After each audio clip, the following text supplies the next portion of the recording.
Bienvenue à nouveau.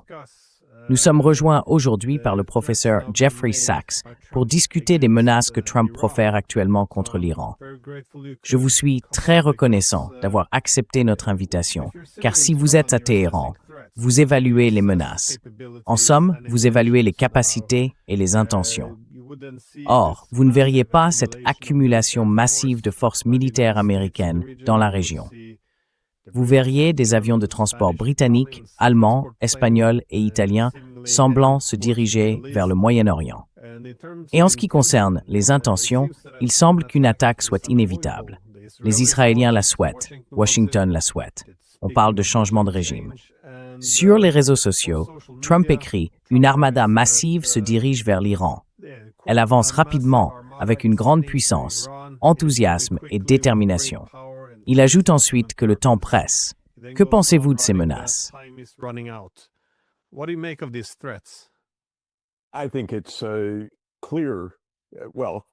Je pense que c'est clair.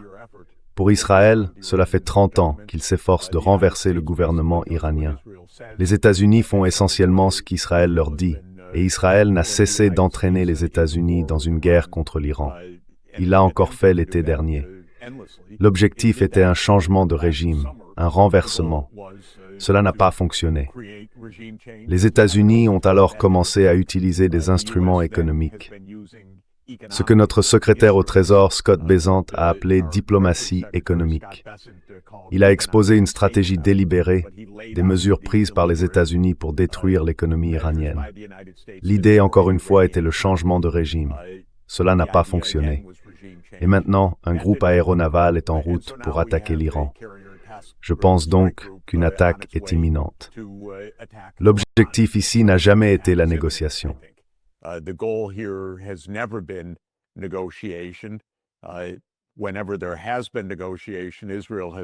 Chaque fois qu'il y a eu des négociations, Israël a sauté au plafond en disant « Ne négociez pas ». Bien sûr, un accord nucléaire a été conclu avec l'Iran il y a une décennie, le plan d'action global commun, ou JCPOA. Il a d'ailleurs été ratifié par la résolution 2231 du Conseil de sécurité de l'ONU le 20 juillet 2015. Puis Trump l'a déchiré lors de son premier mandat. Il n'y a donc jamais eu de volonté de la part d'Israël d'obtenir un règlement négocié. Et puisque les États-Unis font ce qu'Israël leur dit de faire, il n'y a jamais eu de volonté de la part des États-Unis d'engager de véritables négociations avec l'Iran. Trump l'a encore prouvé l'été dernier, car on se souvient que lorsque Israël, avec le soutien des États-Unis, a bombardé l'Iran, c'était les 12 et 13 juin 2025, cela s'est produit seulement 2 jours avant les négociations prévues entre les États-Unis et l'Iran. Between the United States and Iran. So this whole idea that this is about Toute cette idée selon laquelle il s'agirait de négociations avec l'Iran est une imposture. C'est une opération de changement de régime menée par le biais d'une guerre hybride, c'est-à-dire qu'on recourt à la cyberguerre, aux troubles dans la rue, à l'étranglement économique, aux bombardements, aux assassinats, tout cela pour renverser ce gouvernement. Et Trump, fidèle à lui-même, s'en vante ouvertement, disant « Eh bien, si vous ne faites pas ce que nous disons, comme au Venezuela, nous l'avons fait. Cette flotte est prête, disposée et capable d'accomplir rapidement sa mission avec vitesse et violence si nécessaire. C'est du pur banditisme. Les gens devraient comprendre que selon la Charte des Nations Unies, que le chef adjoint de cabinet de Trump a qualifié de « gentillesse », il s'agit en réalité du droit international, pas pour les gangsters de la Maison-Blanche, mais pour le reste de l'humanité.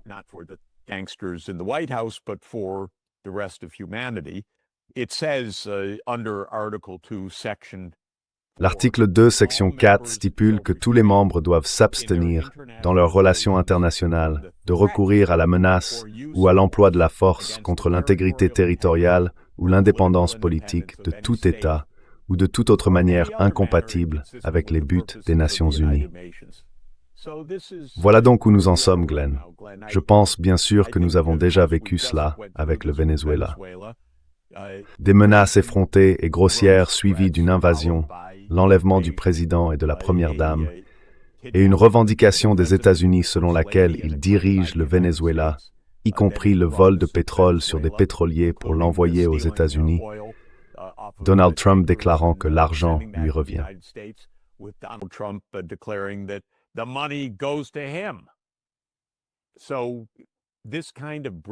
Ce genre d'audace et d'illégalité fait partie de notre paysage en ce moment.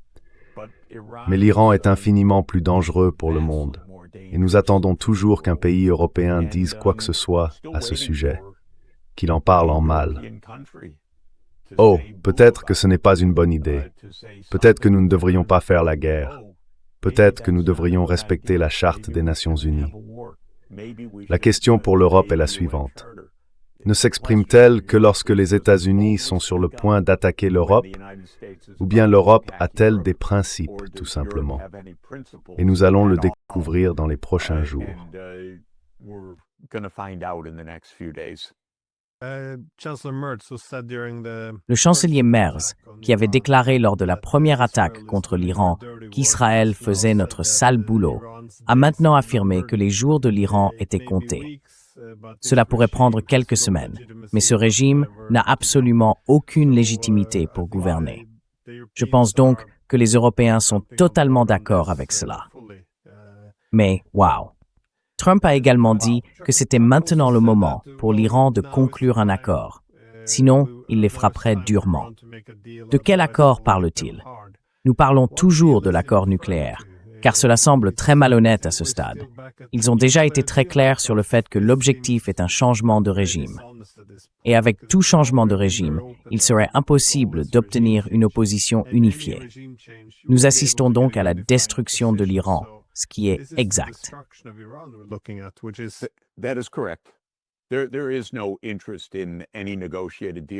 Il n'y a aucun intérêt pour un accord négocié, car de tels accords sont disponibles depuis plus d'une douzaine d'années. Et chaque fois qu'ils ont été conclus, les États-Unis les ont déchirés. Israël a été le principal partisan de la destruction de tout accord négocié. Et puisque Trump travaille pour Israël, il n'y a absolument aucune intention de négocier quoi que ce soit. Leur objectif est de renverser le gouvernement. Honte à Merz. Mais encore une fois, c'est tellement typique. Je n'avais pas vu cette déclaration auparavant. La brutalité de l'Europe ne devrait pas me surprendre, mais elle me déçoit toujours. La seule fois où l'Europe semble se rallier à des principes, c'est lorsque ses propres intérêts étroits sont en jeu. Alors soudainement, il n'est plus acceptable que les États-Unis attaquent l'Europe, en revendiquant le Groenland.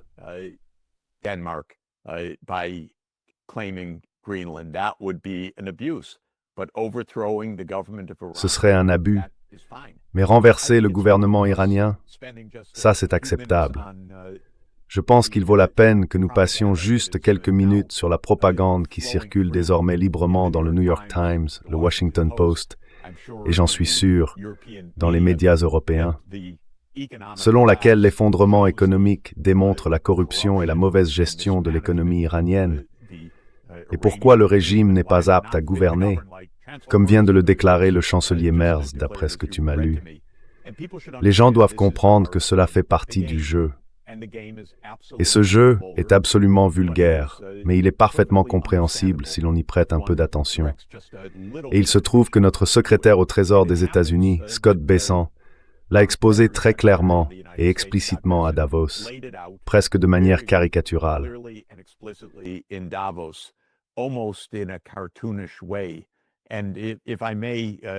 Et si vous me le permettez, Glenn, je vais simplement lire ces propos pour que les gens comprennent ce qui s'est passé au cours de l'année écoulée.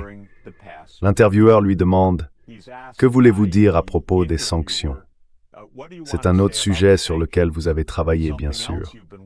Que prévoyez-vous à ce sujet en ce qui concerne l'Iran et les répercussions là-bas?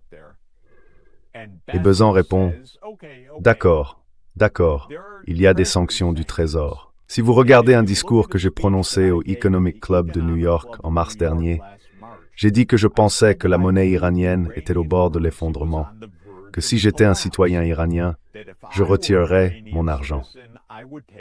Le président Trump a ordonné au Trésor et à notre division OFAC, l'Office of Foreign Assets Control, d'exercer une pression maximale sur l'Iran. Et cela a fonctionné, car en décembre, leur économie s'est effondrée. Nous avons un banque centrale faillite. We saw a major bank go under. The central bank has started to print money. There is dollar shortage. La Banque centrale a commencé à imprimer de la monnaie. Il y a une pénurie de dollars et ils ne parviennent pas à obtenir des importations. C'est pourquoi les gens sont descendus dans la rue. C'est de la diplomatie économique, sans qu'un seul coup de feu soit tiré, et les choses évoluent ici de manière très positive. C'est une déclaration incroyable, tellement incroyable que le New York Times n'a pas osé la rapporter. Le Washington Post non plus, car ce que Besant explique, c'est que les États-Unis ont utilisé leur pouvoir financier pour faire tomber le gouvernement, pousser les gens dans la rue, créer des troubles et de la violence de masse. Les choses vont dans une direction très positive, dit M. Besant. La vulgarité de tout cela est si stupéfiante que, bien sûr, les médias traditionnels n'y touchent même pas.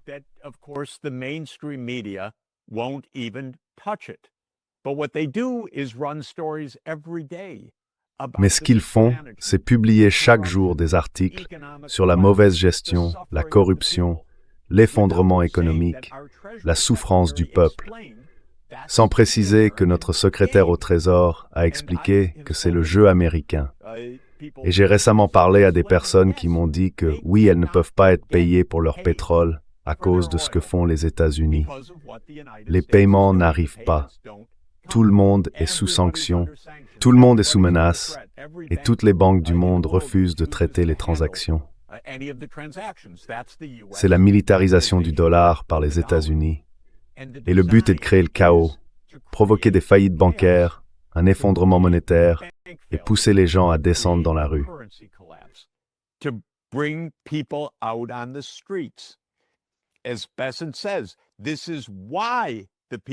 Comme le dit Besant, c'est pour cette raison que le peuple est descendu dans la rue. Il en donne même la chaîne de causalité et la bénit. Les choses évoluent ici de manière très positive. Très bien. Mais si c'est dans ce genre de monde que les gens pensent être en sécurité, je suis désolé de dire qu'ils vont découvrir que c'est la pire voie possible vers l'anéantissement et la catastrophe. C'est du pur gangstérisme, contraire à tous les principes. Et pourquoi Merz participe à ce gangstérisme? Ou pourquoi les Européens y participent? Cela me dépasse, je dois le dire. Car ils ont également pris part à la négociation du JCPOA. Ils ont vu comment les États-Unis l'ont détruit. Donc ils connaissent la vérité, mais ils ne la disent pas.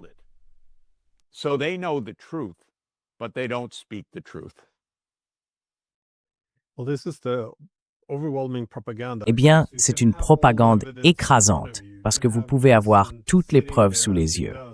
Vous pouvez voir Besant assis là, comme il le fait, disant « Voici comment nous allons déstabiliser ou comment nous avons déstabilisé l'Iran. Cela a provoqué un problème économique, cela poussera les gens dans la rue. » Vous avez Mike Pompeo qui dit « Eh bien, dans les rues là-bas, parmi les émeutiers, nous avons des agents du Mossad. » Et dans les médias israéliens, ils ont expliqué qu'ils faisaient entrer des armes pour alimenter la violence parmi les émeutiers. Et vous savez, j'ai participé à un débat sur ce qui s'est passé en Iran.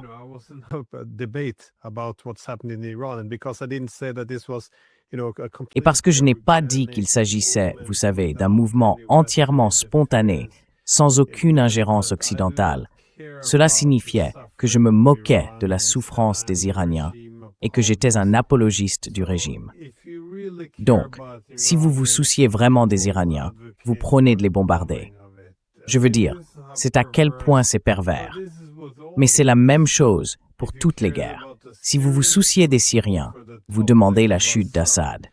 Si vous vous souciez des Ukrainiens, vous voulez que la guerre dure éternellement. C'est juste, c'est tellement immonde.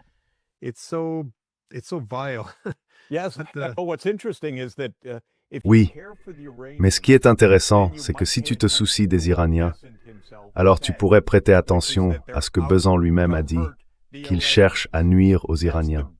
C'est leur objectif, leur faire tellement de mal que les gens descendent dans la rue. Et ensuite, quand cela se produit avec la violence et tout le reste, dont une grande partie est constituée de fausses bannières, attisé par des provocateurs, le Mossad et ainsi de suite. Alors Bezan déclare, les choses évoluent ici de manière très positive. D'ailleurs, il avait un petit sourire en coin. Il n'a pas pu s'empêcher de sourire en terminant cette dernière phrase. C'était juste une touche supplémentaire de vulgarité.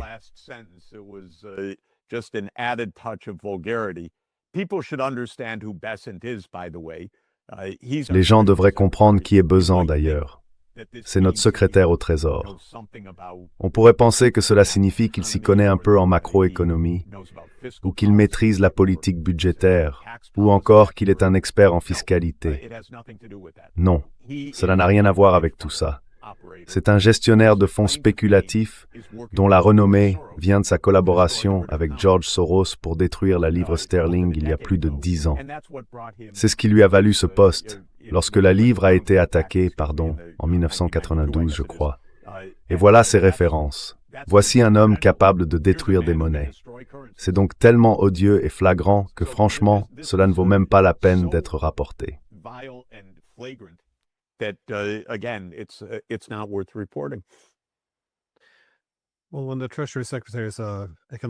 Eh bien, quand le secrétaire au Trésor est un tueur économique, il y a de quoi s'inquiéter, surtout avec Trump au volant.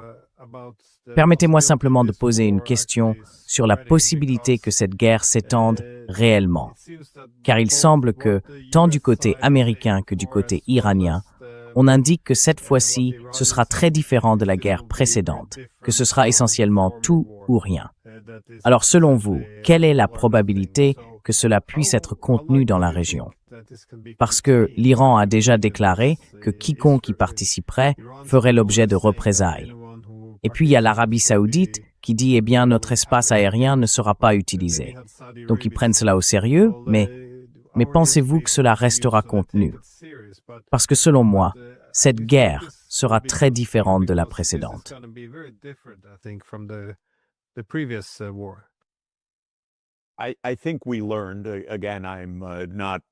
Je pense que nous avons appris, encore une fois, je ne suis pas un expert militaire, mais d'après ce que je comprends, nous avons tiré quelques leçons. La première, c'est que l'Iran peut pénétrer les défenses aériennes israéliennes. Et je pense qu'ils ont clairement démontré qu'ils disposent de missiles hypersoniques capables de le faire. Ils ne les ont pas dirigés vers des cibles hautement sensibles la première fois. Dans une guerre existentielle, ils viseront des cibles hautement sensibles. C'est donc un aspect qui, à mon avis, sera très très différent. Ils s'y préparent. La deuxième chose que nous avons apprise, c'est que les frappes sur les installations nucléaires n'ont évidemment pas mis fin, ni peut-être même freiné, la progression de l'Iran vers l'arme nucléaire s'ils choisissent cette voie. La quantité d'enrichissement qu'ils devraient effectuer pour porter leur uranium enrichi actuel au niveau nécessaire à la fabrication d'une bombe atomique, ou de plusieurs, en réalité, n'est pas considérable. Ainsi, si cela devenait une lutte existentielle, l'Iran pourrait, je pense, sans aucun doute, se lancer résolument dans la course à l'arme nucléaire.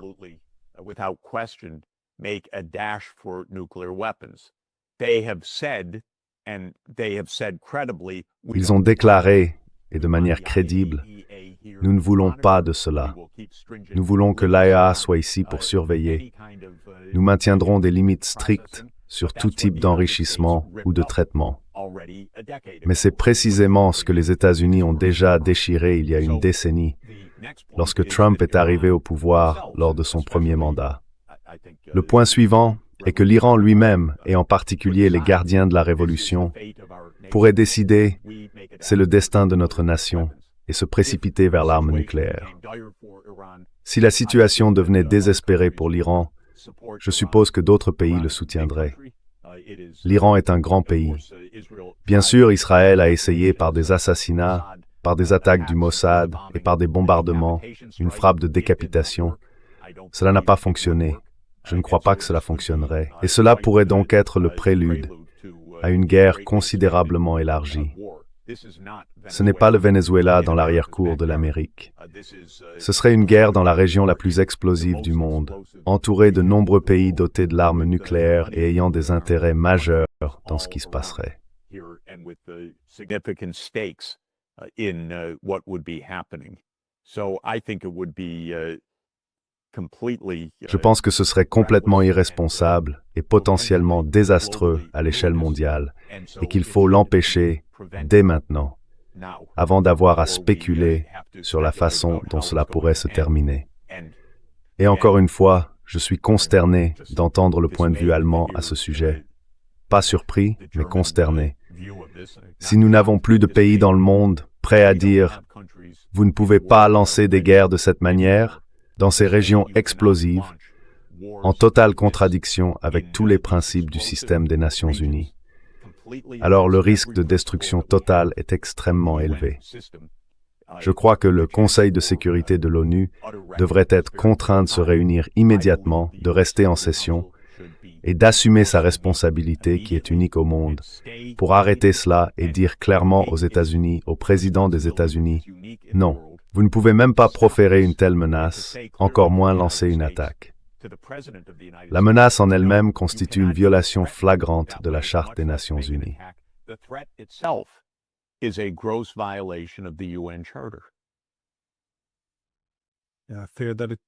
J'ai peur qu'on ne puisse plus l'empêcher, pourtant.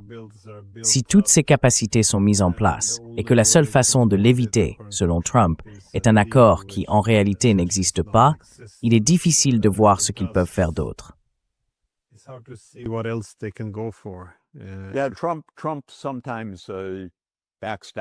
Oui, Trump recule parfois lorsqu'il se heurte vraiment à un mur d'opposition. En fait, il recule souvent. Il n'a pas encore rencontré ce mur pour l'instant. Mais je ne cesserai pas d'essayer de créer ce mur d'opposition jusqu'au moment, et même après, mais jusqu'au moment où Trump appuiera imprudemment sur la gâchette. Cela n'est pas encore arrivé. Et que Dieu nous vienne en aide. Il doit bien y avoir quelqu'un en Europe qui a encore un peu de bon sens. Si seulement c'était toi, Glenn. Mais il doit bien y avoir quelqu'un au pouvoir qui a un minimum de sens des responsabilités envers l'humanité. Il y a de nombreux pays dans le monde qui ne veulent pas que ça se produise. Et, fait intéressant, je crois fermement que les Saoudiens ne veulent pas de guerre, que le Qatar ne veut pas de guerre, que les Émirats ne veulent pas de guerre, que la Turquie ne veut pas de guerre. Veulent-ils vraiment se retrouver dans une autre guerre régionale provoquée par Israël qui pourrait dégénérer en catastrophe totale? Je ne pense pas que quiconque le veuille, à part Israël et son État vassal, les États-Unis.